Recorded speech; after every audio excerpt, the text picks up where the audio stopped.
Hello friends, कैसे हो आप सब।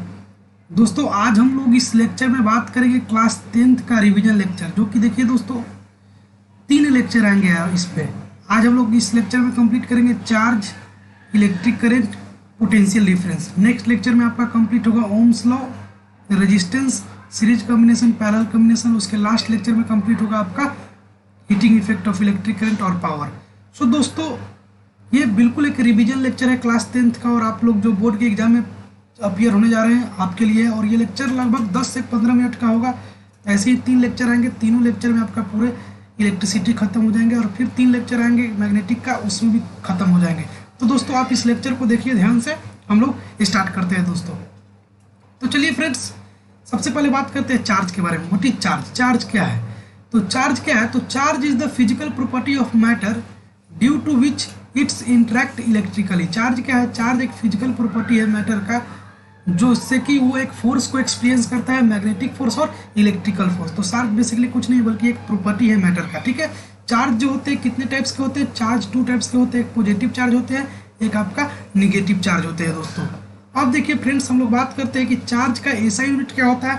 तो चार्ज का जो एसआई यूनिट होता है आपका, चार्ज का एसआई यूनिट क्या होता है? कूलम्स होता है। इसको सी से डिनोट करते हैं, और चार्ज को हम लोग क्यू से रिप्रेजेंट करते हैं। अब देखिए, अगर आपसे पूछा जाए कि सर 1 इलेक्ट्रॉन पे कितने चार्ज होते हैं, तो 1 इलेक्ट्रॉन पे चार्ज होते हैं 1.6 इंटू 10⁻⁻19 कूलम के चार्ज होते हैं। इलेक्ट्रॉन जो होते हैं निगेटिव चार्ज पे होते हैं, प्रोटॉन जो होते हैं पॉजिटिव चार्ज होते हैं दोस्तों। अब हम लोग बात करेंगे फ्रेंड्स प्रॉपर्टीज ऑफ चार्ज के बारे में, कि चार्ज के प्रॉपर्टी क्या क्या होते हैं। तो चार्ज के प्रॉपर्टी जो होते हैं, same charges repel each other. अगर बाय द वे दोस्तों, अगर आपका पॉजिटिव नेचर का चार्ज रहेगा, तो दोनों एक दूसरे को क्या करेंगे? रिपल्सन करेंगे। तो same charge repel each other, different charge attract each other. Means कहने का मतलब कि अगर एक चार्ज पॉजिटिव है और दूसरा चार्ज निगेटिव है, तो दोनों एक दूसरे को क्या करेंगे? अट्रैक्ट करने का कोशिश करेंगे। तो ये चार्ज का क्या हो गया? प्रॉपर्टी हो गया। चार्ज का प्रॉपर्टी मीन्स कहने का मतलब क्या? चार्ज का प्रॉपर्टी मतलब क्या कि same charge repel each other and different charge attract each other. अब देखिए दोस्तों, अब हम लोग बात करते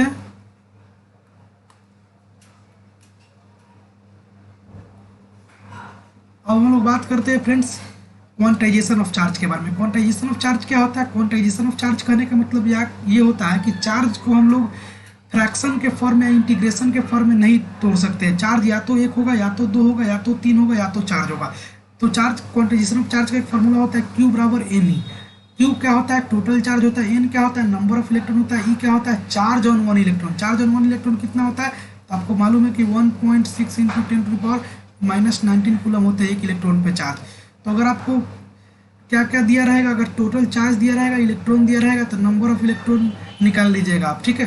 तो Q बराबर N या फिर N बराबर Q अपॉन ये फार्मूला लगाकर आप टोटल चार्ज या फिर नंबर ऑफ इलेक्ट्रॉन किसी भी चीज़ पे निकाल सकते हैं।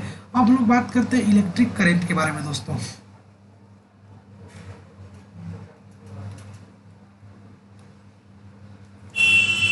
देखिए दोस्तों, हम लोग इलेक्ट्रिक करंट के बारे में हम लोग बात करते हैं। इलेक्ट्रिक करंट में सबसे पहले इलेक्ट्रिक करंट क्या होते हैं? तो करंट क्या होते हैं? तो rate of flow of charge in a conductor, यानी किसी कंडक्टर में चार्ज का फ्लो होना, यानी किसी टाइम में किसी कंडक्टर से जो चार्ज का फ्लो होता है ना, उसी को इलेक्ट्रिक करंट बोलते हैं। बेसिकली आप लोग तो डिटेल में पढ़े होंगे, बस ये रिवीजन लेक्चर है तो आप समझ रहे होंगे, ज़्यादा डिटेल में हम नहीं बता सकते, लेकिन फिर भी इतना बता रहे हैं कि आपके एग्जाम पॉइंट्स ऑफ व्यू से अच्छा रहे।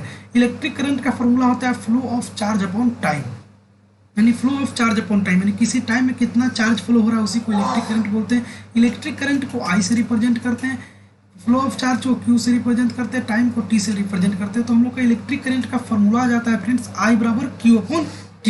एसआई यूनिट क्या होता है इलेक्ट्रिक करंट का? इलेक्ट्रिक करंट का एसआई यूनिट होता है एम्पियर, इसको हम लोग A से रिप्रेजेंट करते हैं। या फिर चार्ज का यूनिट होता है कूलम, और टाइम का होता है सेकेंड, तो इसका यूनिट कूलम पर सेकेंड भी हो सकता है दोस्तों।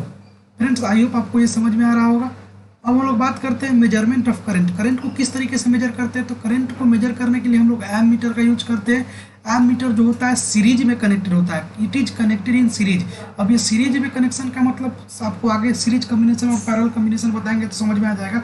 अदरवाइज आप पढ़े होंगे इस चैप्टर को तो आपको मालूम होगा कि एमीटर को सीरीज में कनेक्ट किया जाता है एंड ऑल्सो है जो वेरी लो रेजिस्टेंस, और एमीटर के पास जो रेजिस्टेंस होता है बहुत ज़्यादा लो होता है। याद रखिएगा आगे हम पढ़ाएंगे वोल्ट मीटर का रेजिस्टेंस हाई होता है और वो पैरेलल में कनेक्ट होता है, लेकिन एमीटर जो होता है इसका रेजिस्टेंस लो होता है और ये सीरीज में कनेक्ट होता है। अब देखिए करंट का ऐसा यूनिट जो होता है वो तो एम्पियर होता है। कभी कभी करंट का ये स्मॉल यूनिट भी होता है, जैसे 1 माइक्रो एम्पियर 1 मिली एम्पियर, तो 1 मिली मतलब 10 टू द पावर -3 एम्पियर, और 1 माइक्रो एम्पियर मतलब 10 टू द पावर -6 एम्पियर होता है दोस्तों अब हम लोग फाइंड करेंगे डायरेक्शन ऑफ करंट के बारे में कि करंट के डायरेक्शन को हम लोग किस तरीके से फाइंड कर सकते हैं।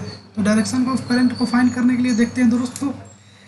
अब देखिए डायरेक्शन ऑफ करंट को हम लोग एक और नाम देते हैं कन्वेंशनल करंट। कहने का मतलब क्या कि जैसे मान लीजिए इलेक्ट्रॉन जो फ्लो होता है, इलेक्ट्रॉन का फ्लो किधर से होता है, निगेटिव से पॉजिटिव। देखिए इलेक्ट्रॉन इस डायरेक्शन में निगेटिव से पॉजिटिव फ्लो हो रहा है, तो ये इलेक्ट्रॉन का डायरेक्शन है, ये direction of flow of electron. ये एरो जो है ये क्या शो कर रहा है, direction of flow of electron को शो कर रहा है। लेकिन जो करंट का डायरेक्शन होता है वो क्या होता है, तो करंट का जो डायरेक्शन होता है दोस्तों वो इलेक्ट्रॉन के जस्ट अपोजिट होता है। यानी जिस डायरेक्शन में अगर इलेक्ट्रॉन जो है इस डायरेक्शन में फ्लो हो रहा है, इलेक्ट्रॉन इस डायरेक्शन में फॉलो हो रहा है, तो जस्ट इसके अपोजिट डायरेक्शन में क्या होता है, करंट का डायरेक्शन होता है। नहीं तो इसी को हम लोग कन्वेंशनल करंट बोलते हैं। अगर ये रिवीजन लेक्चर, अदरवाइज मैं आपको ये बता देता कि आखिर हम लोग कन्वेंशनल करंट को डायरेक्शन पॉजिटिव टू नेगेटिव क्यों मानते हैं।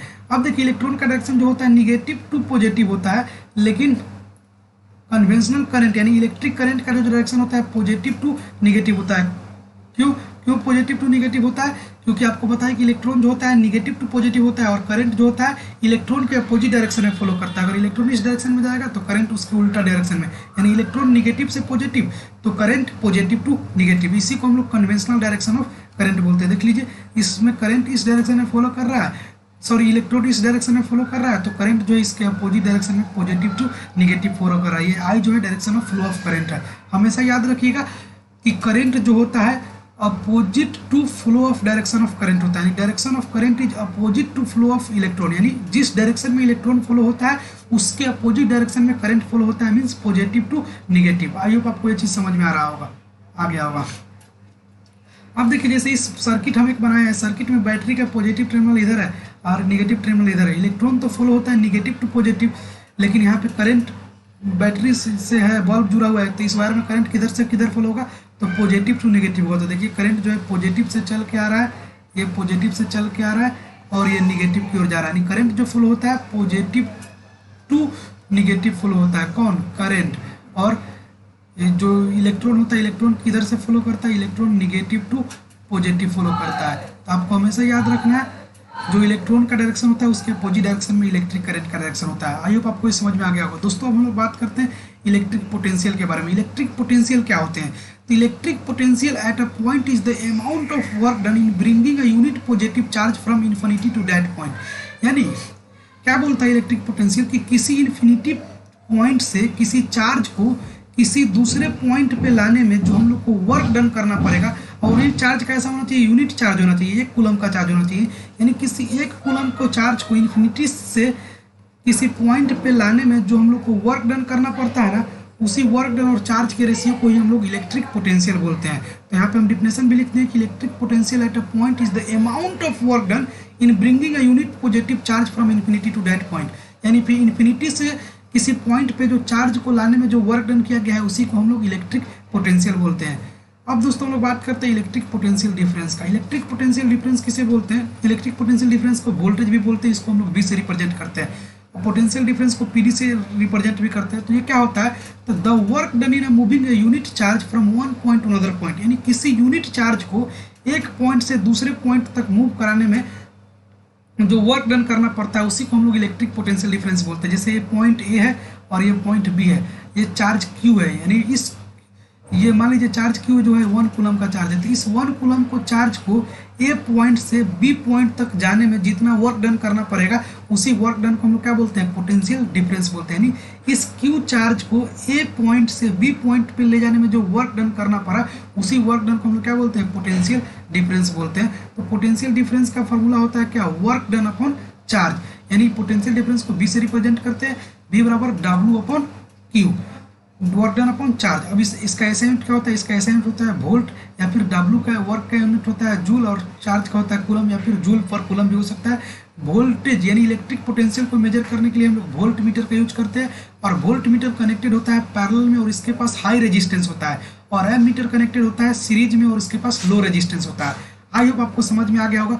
कभी कभी आपको इस पर न्यूमेरिकल आएंगे तो आपको वहाँ पे 2 वोल्ट दे दिया रहेगा। कितना वोल्ट दिया रहेगा, 2 वोल्ट आपको दे देगा कि 220 वोल्ट से 230 वोल्ट तक लाने में जो 5 कूलम के चार्ज को जो जैसे 220 वोल्ट से 230 वोल्ट तक लाने में जो चार्ज को वर्क डन करना पड़ा, उसको वर्क डन निकालना है। मतलब इस टाइप के क्वेश्चन आपको दे देते हैं। तो इस टाइप के जब भी क्वेश्चन आपको देंगे तो 12 वाला में से छोटा वाला को घटा दीजिएगा, यानी 230 वोल्ट ये V1 हो गया और 220 वोल्ट ये V2 हो गया, यानी V1 माइनस V2 कर दीजिएगा तो आपका 10 वोल्ट आ जाएगा। और वर्क डन निकालने के लिए पूछेगा तो चार्ज दे देगा कि 5 कूलम चार्ज को 220 वोल्ट से 230 वोल्ट में जो लाने में वर्क डन किया गया उसका वर्क डन निकालना है। तो वर्क डन निकालने के लिए फॉर्मूला क्या हो जाता है, V बराबर वर्क डन अपन चार्ज होता है, तो वर्क डन बराबर क्या हो जाएगा, V इंटू क्यू। तो 230 में से 220 घटाया तो 10 आया, तो 10 क्या हो गया, वोल्ट हो गया। चार्ज कितना है, 5, तो 10 × 5 = 50 आपका जूल का क्या हो जाएगा, वर्क डन हो जाएगा। तो आप कभी कभी ऐसा क्वेश्चन दे देते हैं तो आप वैसा क्वेश्चन भी कर सकते हैं। ऐसा क्वेश्चन आपको इस चैनल में मिल जाएंगे, आप प्रैक्टिस किए होंगे। तो आई होप ये पोटेंशियल डिफरेंस तक सारी चीज़ें क्लियर हो गई होगी। नेक्स्ट क्लास में हम लोग बात करेंगे, नेक्स्ट क्लास में हम लोग क्या बात करेंगे, नेक्स्ट क्लास में हम लोग बात करेंगे ओम्स लॉ के बारे में। फिर उसके बाद हम लोग बात करेंगे रेजिस्टेंस एंड रेजिस्टिविटी के बारे में, और फिर हम लोग बात करेंगे series combination and parallel combination. Next lecture में सीरीज कॉम्बिनेशन पैरेलल कॉम्बिनेशन तक हो जाएगा। फिर उसके बाद हम लोग heating effect of electric current पढ़ेंगे। आई होप दोस्तों आपको ये लेक्चर समझ में आ गया होगा। अगर आपने इस लेक्चर को पूरा देखा होगा तो उसके लिए थैंक यू फ्रेंड्स। फिर मिलते हैं नेक्स्ट क्लास में, तब तक के लिए see you, have a nice day, bye bye, take care, love you all guys, stay happy, stay blessed.